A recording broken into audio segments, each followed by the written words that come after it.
So where did you grow Mission, Texas, in Hidalgo County. up? What kind of place was it? Could you give a brief description? It was a small town. Lots of Hispanics, lots of Anglo-Americans. Bertha Zamora was born on June 5th, 1947, in Mission, Texas.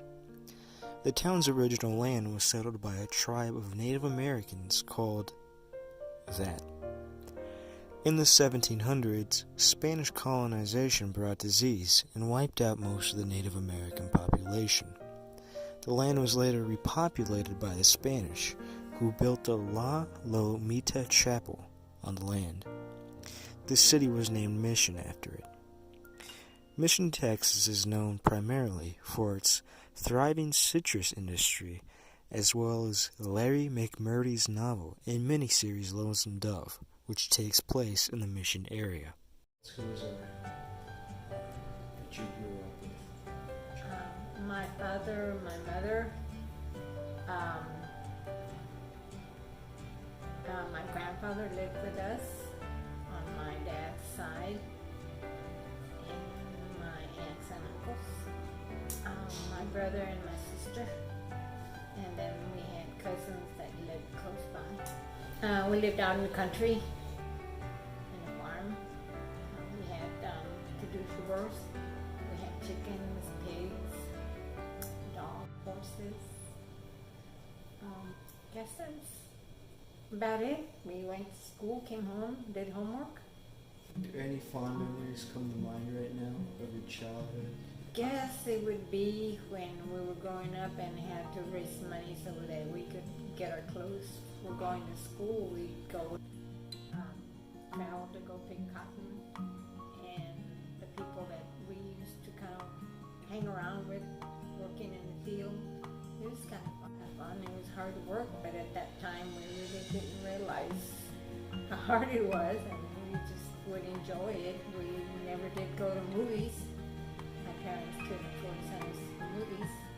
My father was always a true believer that he wanted us to get an education so that we could grow up to be something better than him, to have a better job than what he had.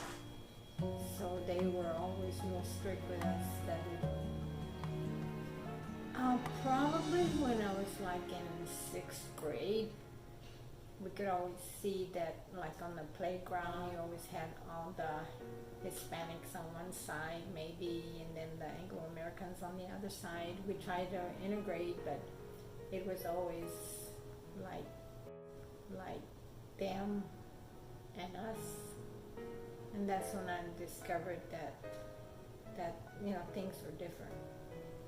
Growing up in the 50s, Miss Zamora was in the world of segregation and discrimination, not only against Hispanics, but also against every other minority in some way, shape, or form. From 1953 to 1958, Operation Wetback occurred. U.S. Immigration Services arrested, seized, and deported nearly 4 million Latin Americans.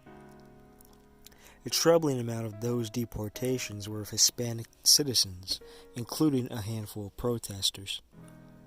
Hopeful progress was made in 1954's Hernandez v. Texas case.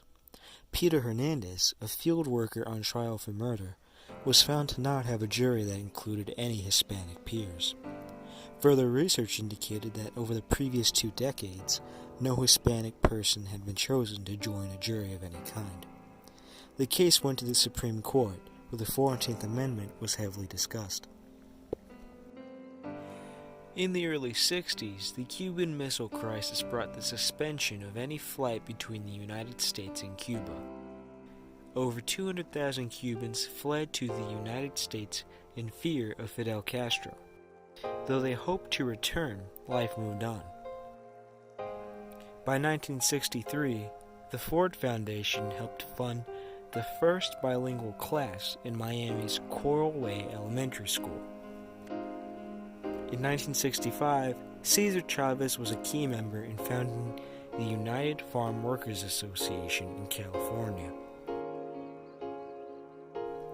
The UFW soon joined Filipino grape-picking strike, the Grape Boycott. This same year, the El Teatro Campesino was built. This was the first farm workers' theater. The following year, Cubans were allowed to gain permanent residence in the United States if they had lived there for over 1 year. No other group of immigrants have ever been given this offer since.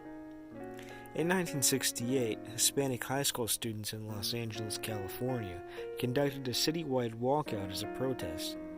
Unequal and unfair treatment was protested in this walkout. Some examples of which were punishment for speaking Spanish on campus, being subject to a closed-off bathroom during lunch periods, and active discouragement from attending an economy university.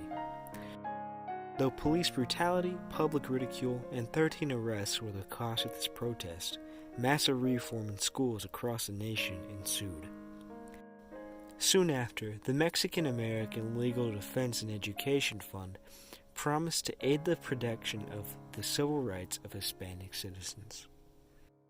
In me growing up and going through elementary and then going to high school, I really didn't see all the discrimination really like it is now.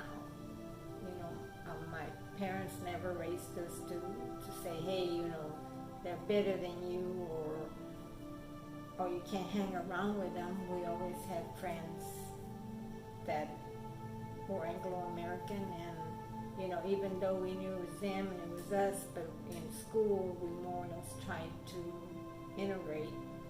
And I had a lot of friends that were working. I never had any issues. I just think that Hispanics are more educated now, and they're trying to better themselves. And so, if that holds true, I think that we can go through life and contribute so that other people can respect us.